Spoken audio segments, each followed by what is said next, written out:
Movie की शुरुआत होती है और सबसे पहले हम बहुत ही सुंदर से नजारे को देख पाते हैं, जहाँ पर चारों तरफ की सतह ने बर्फ की चादर ओढ़ रखी है और वो स्नोफॉल से ढका सफेद रंग मन को शांति पहुँचा रहा है। और इसी बर्फबारी में मस्ती करते हम बहुत सारे लोगों को देख पाते हैं और यहीं पर हम मिलते हैं इस कहानी के लीड कैरेक्टर डी से। डी अपने पूरे परिवार के साथ यहाँ पर वेकेशंस मनाने के लिए आया है। उसकी फैमिली में उसकी वाइफ चिंग, बेटा सैम और एक बेटी है। डी अपनी फैमिली के साथ बहुत खुश है। डी अपने पूरे परिवार से बहुत प्यार करता है। तभी डी अपने दोनों बच्चों को बुलाता है और कहता है चलो हमें यहाँ से चलना चाहिए। अब सभी फटाफट आकर गाड़ी में बैठ जाते हैं। तभी डी का बेटा सैम अपने फादर से कहता है क्या हम लेक टियान नहीं जा रहे हैं। तभी डी अपने बेटे को समझाते हुए कहता है कि इस वक्त हम बाहर नहीं जा सकते क्योंकि बर्फबारी के कारण वो रास्ता इस वक्त बंद हो चुका है। अपने फादर की ये बात सुनकर सैम जिद पर अड़ जाता है। वो डी से कहता है कि मैंने अपने दोस्तों से वादा किया है कि मैं वहाँ की फोटोज जरूर लेकर आऊंगा और इसलिए कैसे भी करके आज के आज मुझे वहाँ जाना ही है। सैम को जिद करता देख डी वहाँ जाने का दूसरा रास्ता खोजने की कोशिश करने लगता है। वहीं पास में ही डी को एक लोकल का आदमी दिखता है। वो उसके पास जाकर उससे पूछता है क्या उस लेक पर जाने का कोई दूसरा रास्ता हमें मिलेगा। और रास्ता मिलते ही वो लोग वहाँ से निकल जाते हैं।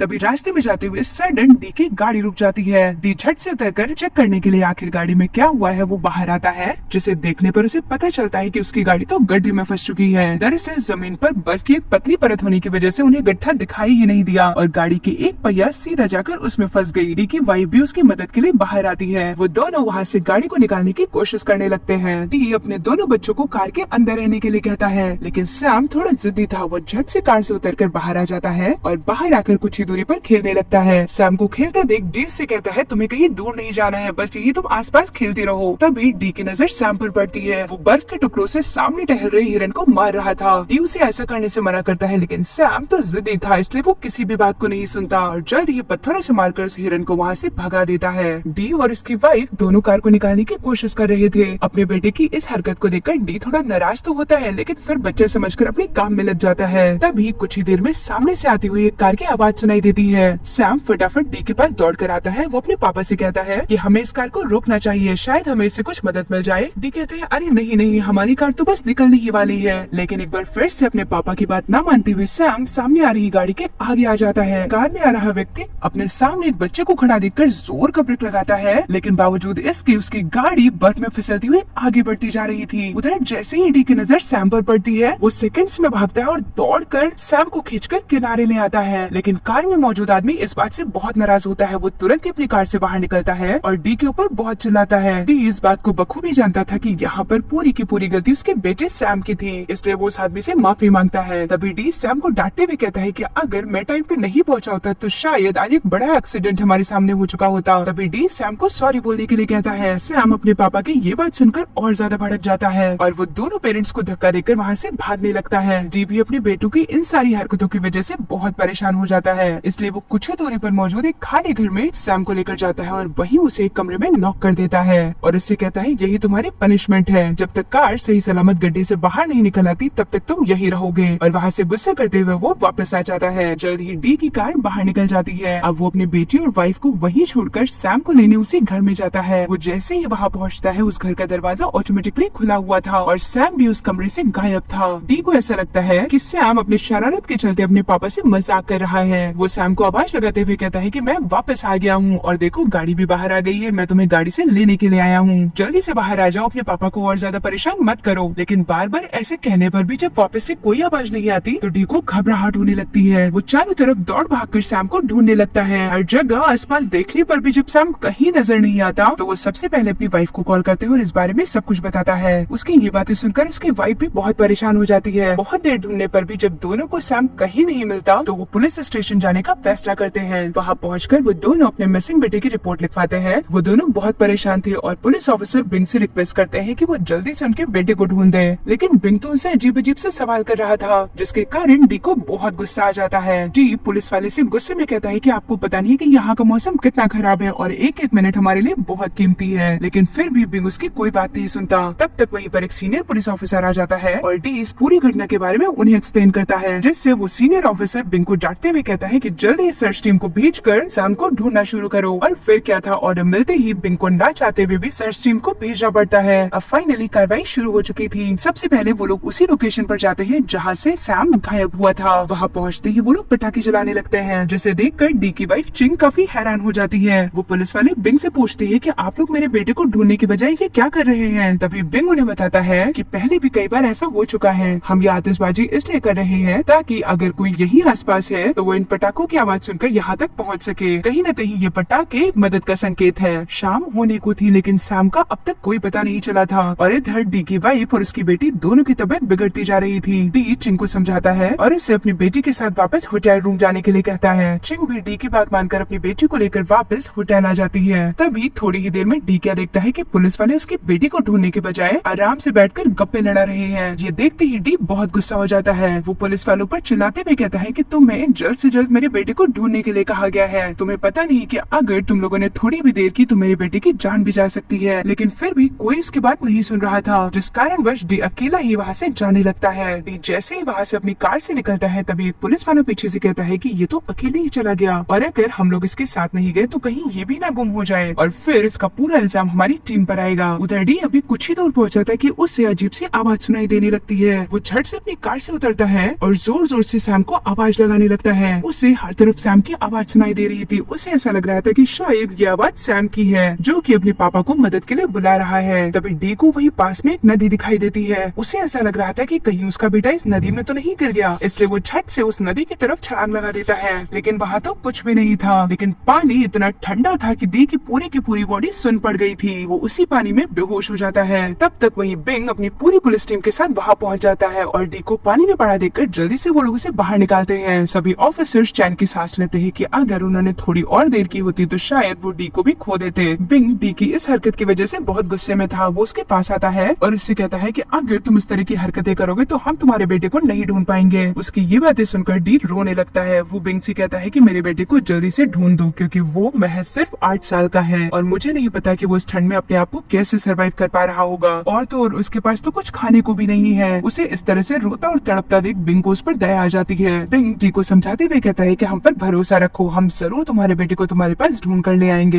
लेकिन तुम्हें अपनी हिम्मत टूटने नहीं देनी है। दूसरी तरफ हम चिंग को देखते हैं जो कि इस समय होटल रूम में अपनी बेटी के साथ है। वो सैम के लिए बहुत परेशान हो रही है। तभी वहीं पर एक लेडी आती है और वो चिंग से कहती है कि तुम्हें सैम की फोटोज इंटरनेट पर डालनी होंगी, शायद इससे तुम्हें कुछ मदद मिल जाए। चिंग को उस लेडी की ये बात ठीक लगती है और वो ऐसा ही करती है। वो सैम की बहुत सारी फोटोज को इंटरनेट पर डाल देती है और लोकेशन को शेयर करते हुए वो लोगों से रिक्वेस्ट करती है कि अगर कहीं भी उन्हें सैम दिखे तो उसे प्लीज कांटेक्ट करें। उधर बहुत देर ढूंढने पर भी सैम का कोई पता नहीं लगा। अब सभी रेस्क्यू टीम ऑफिसर्स की एक मीटिंग बुलाई जाती है और पूरी टीम एक साथ मिलकर इस ऑपरेशन को प्लान करते हैं कि आखिर हम सैम को किस तरह से ढूंढ सकते हैं। और इस पूरी टीम को लीड कर रहा था एक ऑफिसर शियोंग, क्योंकि रात पूरी बीत चुकी थी और अब तक सैम का कहीं पता नहीं था, तो इसीलिए सुबह होते ही उन्हें इस बड़े ऑपरेशन को प्लान करना पड़ा। तभी शियोंग द्वारा यहाँ सभी को बताया जाता है कि हमारे पास सिर्फ और सिर्फ 72 घंटे हैं और इन्हीं घंटों के अंदर हमें जल्द से जल्द सैम को ढूंढना होगा, क्योंकि अगर इससे ज्यादा देर हुई तो शायद हम सैम को जिंदा न ढूंढ पाए। तब तक डी और चिंग दोनों वहाँ आ जाते हैं और ऑफिसर्स उन दोनों को साथ चलने के लिए कहते हैं। जैसे जैसे वो आगे पहाड़ों पर बढ़ते जा रहे थे वैसे वैसे मौसम और ज्यादा खराब होता जा रहा था और यही वजह थी कि वो हेलीकॉप्टर्स की भी मदद नहीं ले पा रहे थे। अब उन्हें खुद ही जंगलों में जाकर सैम को ढूंढना था। जंगल के अंदर पहुँचते ही पूरी टीम चारों तरफ फैल जाती है। कुछ ही दूर जाने पर उन्हें एक गहरा सा गड्ढा मिलता है। एक ऑफिसर उस गड्ढे में उतरता है जहाँ उसे किसी की डेड बॉडी होने का एहसास होता है और जैसे ही वो अपनी टीम मेंबर्स को बाहर ये बात बताता है, बाहर खड़े डी और चिंग की तो हालत ही खराब हो जाती है। डेड बॉडी का नाम सुनकर दोनों की सांसें फूलने लगती है, लेकिन तभी ये पता चलता है कि वो किसी इंसान की नहीं बल्कि किसी जानवर की बॉडी है और अब डी और उसकी पत्नी चैन की सांस लेते हैं। तभी डी ऑफिसर्स को बताता है कि मेरा बेटा सैम लेक टियान जाने की जिद कर रहा था, तो शायद हमें वहाँ जाकर देखना चाहिए। हो सकता है सैम लेक देखने के चक्कर में वहाँ चला गया हो, लेकिन सबसे पहले यहाँ से उस पार जाने के लिए एक बड़ी सी नदी को क्रॉस करना था। डी बिना सोचे समझे जल्दी ही उस नदी में उतर जाता है और जल्द ही नदी को पार करके दूसरी तरफ आ जाता है और अब उसके पीछे पीछे सारे ऑफिसर्स भी आ जाते हैं। डी के दिमाग में बार बार मेमोरीज फ्लैशबैक कर रही थी। उससे अपने बेटे सैम की बहुत याद आ रही थी। वो उस पल को कोसने लगता है जिस पर उसने अपने बेटे को उस घर में बंद किया। डी ये सोचने लगता है कि शायद उस वक्त उसने ऐसा नहीं किया होता तो आज उसका बेटा उसके साथ होता। डी की हालत कुछ ठीक नजर नहीं आ रही थी, जिसके कारण एक ऑफिसर उसे अपनी वाइफ के साथ वहाँ से जाने के लिए कहता है। डी अपनी वाइफ को लेकर वापस होटल आ जाता है। वो अपनी वाइफ के साथ जैसे ही होटल पहुँचता है उसकी बेटी उन दोनों का इंतजार कर रही थी। वो तुरंत ही सैम के बारे में पूछती है, लेकिन इसका जवाब उन दोनों के पास नहीं था। तभी चिंग इंटरनेट पे पोस्ट की गई अपने बेटे के पिक्चर के नीचे बहुत सारे कमेंट्स को देखती है, जहाँ पर बहुत सारे ऐसे भी कमेंट्स थे कि उन्होंने सैम को पहले देखा है। इस बात से दोनों बहुत खुश हो जाते हैं और वो इन कमेंट्स को लेकर जल्दी से पुलिस वालों के पास पहुंचते हैं। कमेंट्स को देखते ही ऑफिसर डी को बताता है कि जिस जगह के बारे में जिक्र हो रहा है वो जगह दरअसल एग्जिस्ट ही नहीं करती है और ये सभी के सभी तुम्हें परेशान करने के लिए फेक जगह का जिक्र कर रहे हैं और मेरी मानो तो तुम्हें इंटरनेट से दूर रहना चाहिए। तभी वही मौजूद एक लेडी इस चीज की रिकॉर्डिंग कर रही थी और जल्द ही वो इस वीडियो को इंटरनेट पे पोस्ट कर देती है और ऐसा करते ही वहाँ पर बहुत सारी मीडिया आ जाती है और अब पुलिस वालों की मुसीबतें और बढ़ गई थी। चारों तरफ सवालों की गूंज थी।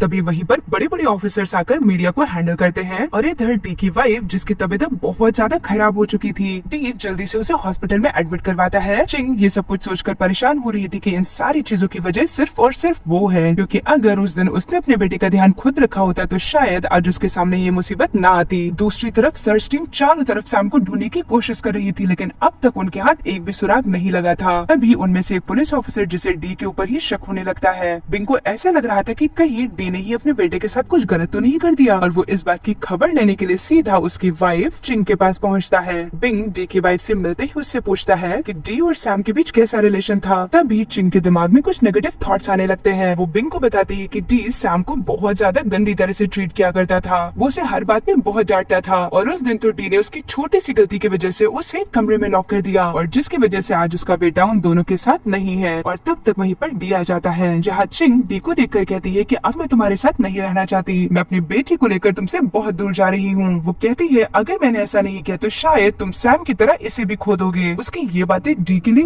बहुत ज्यादा हर्टफुल थी। इतना कहते ही चिंग वहाँ से चली जाती है। उसी समय डी के पास एक मैसेज आता है और ये मैसेज था किडनैपर्स का, जो कि उसे बताते हैं कि तुम्हारा बेटा मेरे पास है और जल्दी से तुम मेरे पास पैसे लेकर आ जाओ और अपने बेटे को वापस ले जाओ। डी बिना कुछ सोचे समझे अपने बेटे को बचाने की होड़ में वहाँ से सीधा निकलकर उन किडनैपर के पास आ जाता है। वहाँ पहुँचते ही वो पैसों को उनकी तरफ फेंक देता है और अपने बेटे की मांग करता है, लेकिन तभी वो किडनैपर्स उस बोरे में भरे हुए बच्चे को भी अपने साथ ले जाने लगते हैं। ये देखते ही डी उन किडनैपर्स पर अटैक कर देता है और जल्द ही उस बच्चे को उनसे छीन लेता है और तब तक वहाँ पीछे से पुलिस की टीम भी आ जाती है और इन सारे किडनैपर्स को पकड़ लेती है। जैसे ही पुलिस वाले उस बच्चे को बोरे से निकालते हैं सभी को ये पता चल जाता है कि वो सैम नहीं है, वो तो कोई दूसरा ही बच्चा है। इस पर डी कहता है इसकी आवाज सुनते ही मैं समझ गया था कि ये सैम नहीं है, लेकिन ये किसी का तो बच्चा है और मेरी तरह इस बच्चे के भी पेरेंट्स इसे ढूंढ रहे होंगे। बिंग डी की इस चीज से बहुत खुश हो जाता है। वो समझ जाता है कि डी अगर अपने बेटे को डांटता था तो वो सिर्फ और सिर्फ उसकी जिद की वजह से, उसके मन में उसके लिए कोई द्वेष नहीं है और अब कहीं न कहीं बिंग के मन में डी के लिए और रिस्पेक्ट बढ़ जाती है। पूरे के पूरे 2 दिन बीत चुके थे और अभी लगातार सैम को ढूंढने का काम चल रहा था। 2 दिन बीत जाने पर भी जब सैम उन्हें कहीं नहीं मिलता तो सभी अपने हाथ खड़े कर देते हैं, लेकिन वहीं डी सभी से अपने बेटे को ढूंढने की मिन्नतें करने लगता है। तभी चीफ सभी को एक कहानी सुनाते हुए कहता है कि पिछले साल ऐसा ही हुआ था। 3 बच्चे जो कि पहाड़ों पर अचानक से कहीं गायब हो गए थे, उन्हें ढूंढने के लिए हमारी सर्च टीम गई थी। बहुत ज्यादा ढूंढने पर उन्हें एक बच्चा तो मिल जाता है, लेकिन तब तक वहीं जोर का तूफान आ जाता है, जिसके कारण सर्च टीम वहीं रुककर इंतजार करने लगती है और सुबह होते ही जैसे ही टीम आगे बढ़ती है वहीं कुछ ही दूरी पर दोनों बच्चों की लाश पड़ी होती है। और इस बात का मुझे हमेशा रिग्रेट रहेगा कि अगर उसी तूफान में बढ़कर थोड़ा सा और ढूंढ लिया जाता तो आज वो दोनों बच्चे जिंदा होते। वो एक बच्चा जिसे हमने बचाया था वो आज भी हमारे साथ है। सभी चीफ की ये बातें सुनकर बहुत इमोशनल हो जाते हैं और एक बार फिर से सैम को ढूंढने के लिए खड़े हो जाते हैं। जैसे जैसे वो पहाड़ों पर आगे बढ़ते जाते हैं तूफान बहुत भयानक होता जा रहा था, लेकिन तब भी कोई नहीं रुकता। सभी के अंदर एक उम्मीद बाकी थी। इस खतरनाक मौसम में वहाँ पर बहुत सारे ऑफिसर्स बीमार पड़ रहे थे। तभी एक ऑफिसर को कॉल आता है जहाँ उसे पता चलता है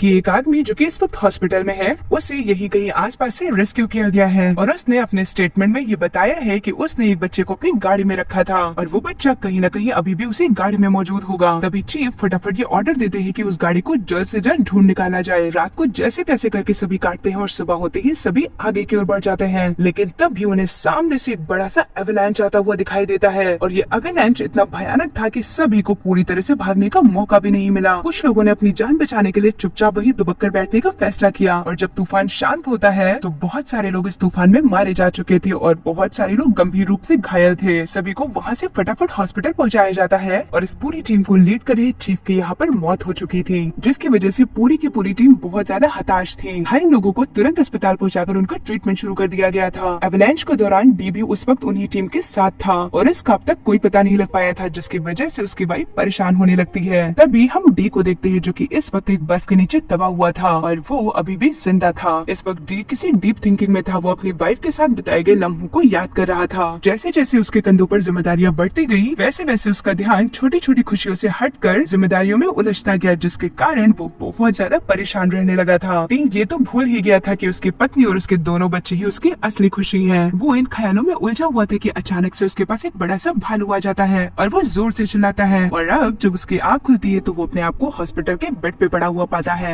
इस वक्त उसकी वाइफ उसके पास बैठी हुई थी। वो जल्दी से बेड से उठता है और सैम का नाम लेते हुए बाहर आ जाता है। बाहर आते ही वो क्या देखता है कि उसे घायल अवस्था में बहुत सारे ऑफिसर दिखाई दे रहे हैं और सभी के सभी डी को बहुत अजीब नजरों से देख रहे थे। और जब डी को ये पता चलता है कि उसकी वजह से बहुत सारे लोग मारे जा चुके हैं तो वो बहुत दुखी हो जाता है और कहीं न कहीं हर कोई उसे इस बात के लिए जिम्मेदार मान रहा था। तभी वही एक ऑफिसर दौड़ कर आता है और वो डी को कॉलर पकड़ लेता है। वो डी से कहता है, तुम्हारा बेटा सब मर चुका है, तुम ये बात क्यों नहीं मान लेते? उसकी ये बात सुनकर डी बहुत भड़क जाता है। वो कहता है, मेरा बेटा जिंदा है और मैं उसे ढूंढ कर लाऊंगा। तभी सडन डी अपने हाथ में एक चाकू उठा लेता है और वो कहता है कि मेरा बेटा मेरी वजह से मरा है, इसलिए मैं खुद को खत्म कर लूंगा। सभी उसे रोकने की कोशिश करते हैं। तभी डी कहता है कि मैं जल्द से जल्द उस कार को ढूंढना चाहता हूँ और अगर मेरा बेटा उस कार में नहीं मिला तो तुम लोग मुझे मार देना। उसकी ये बातें सुनकर सभी उसे पागल समझने लगते हैं। डी कहता है, मैं जा रहा हूँ अपने बेटे को ढूंढने। और इस बार रेस्क्यू टीम की एक छोटी सी टुकड़ी भी उसके साथ जा रही थी। तभी चिंग बाहर निकल कर आती है और डी को जोर से हक करती है और उसे वापस अपने बेटे को साथ लाने के लिए कहती है। ढूंढते ढूंढते वो जल्दी उस कार की लोकेशन को फाइंड आउट कर लेते हैं। दरअसल वो लोग जिस जगह पर खड़े थे वो एक झील थी जो कि इस वक्त एक बर्फ में बदल चुकी थी। उस झील के ऊपर एक पतली सी बर्फ की लेयर जम चुकी थी।